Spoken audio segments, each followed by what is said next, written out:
D'Angelo passed away from pancreatic cancer.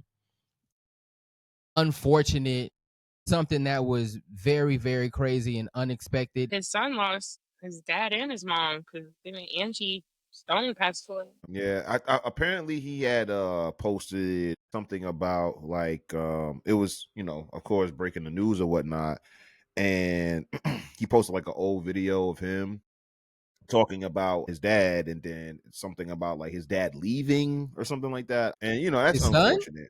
Yeah, like I don't He want to. died. He died yesterday. No, No, he died today. yeah, but that's what I'm saying. If you go to his son's Instagram, I want to say I did hear about that. The son like made a post. Yeah, he It made a was, post. like, weird. It was kind of memoriam, kind of disparaging. Like it was, yeah, Disparaging as in fuck that nigga? yeah. He said that he left him and his mom. He on his Melissa Ford. I mean, I don't think all the way. I don't know. Right, he did because he didn't say fuck. He didn't go full Melissa, no. Right. So I'm like, I mean, people have to. It's still, children still have the right to try to figure out or make sense of whatever they believe their relationship to have been with their parent while they were alive. Just because they passed away, it doesn't like absolve whatever I was feeling while they were alive. But what do your feelings mean? It means something to me, like in regards to how I feel about this person passing. I'm just gonna say that it could be a bit of both. Nah, Angie Stone and D'Angelo was cool at the end. You don't know that. I want to. No, I don't yeah. know.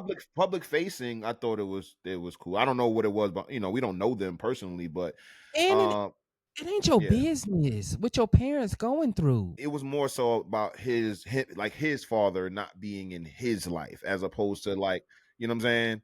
Right. So, he's not talking about his mom not having no nigga. He's talking about him not having no dad. Look at Rashad searching, trying to find a way to make deadbeatism somehow like okay in the afterlife. Rashad, I don't trust it. God will punish you. It depends for me, because you all like I'm not obviously making excuses for being a deadbeat, but I will say I don't know D'Angelo and his dynamic or whatnot. And then there is something, Rashad, I think you had a topic about this when we were talking about legacy and stuff like that. And so you have to still recognize and accept that your parents are human beings and not just your parents. Your mom made mistakes, your dad made mistakes. You feel me? But I do think, as long as it wasn't something strenuous or something that was super crazy, shut your mouth.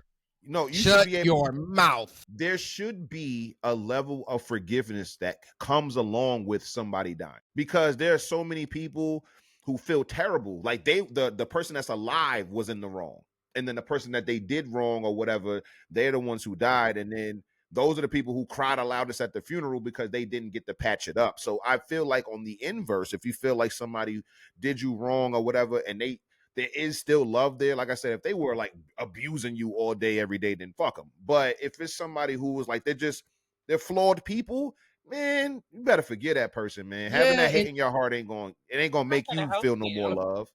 And that's all I'm saying. Like, obviously, if a nigga was whooping your ass and touching you and stuff, like, obviously. You walk a fine line, because like when my brother's father like passed away, mind you, he had only like been in my brother's life for probably about like 2.5 years, like right before he passed away. My brother's 11. Well, turning 12 at the end of this month.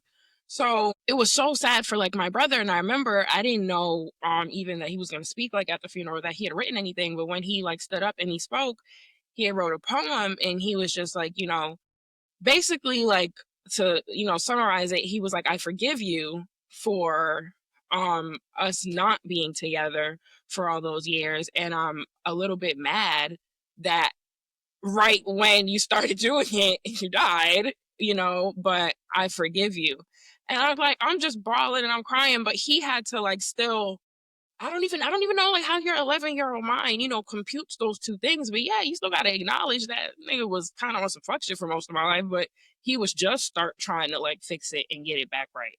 And then you die. So it's like, damn. in my experience, right? So I went to a family member's funeral or whatnot. They had a bunch of kids, right? This person that passed away was not a good parent whatsoever. You dig what I'm saying? Like literally, like all of the worst 80s, 90s types of parent in the ghetto that you could think of, they were doing that, right? Outside of no abuse, no physical abuse or anything like that.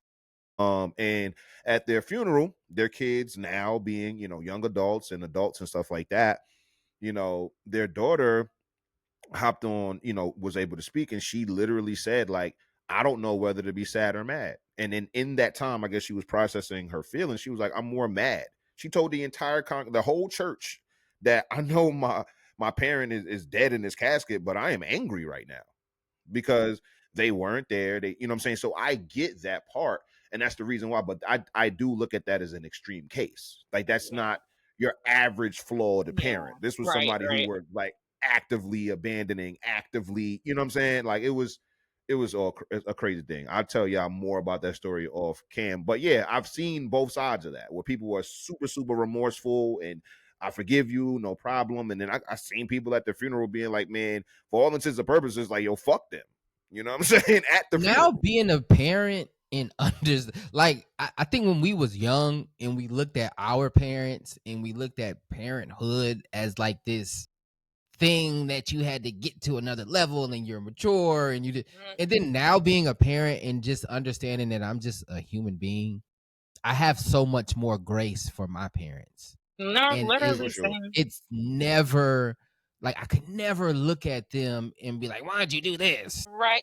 Because it's like knowing who I am and knowing, just being a human being and just trying to figure it out, because it's cliche when they say it ain't no handbook to this. There's really no handbook to this. And so what do you like? How could you be upset at somebody if they didn't have the tools, and probably grandma and grandpa had their own dealings and then so on and so forth? So it's just like, man, listen, they put clothes on my back, a roof over my head, they Food did their best. And then when they couldn't, I understood. And even if I didn't understand then, I damn sure understand now as a parent. And so like that's my attitude.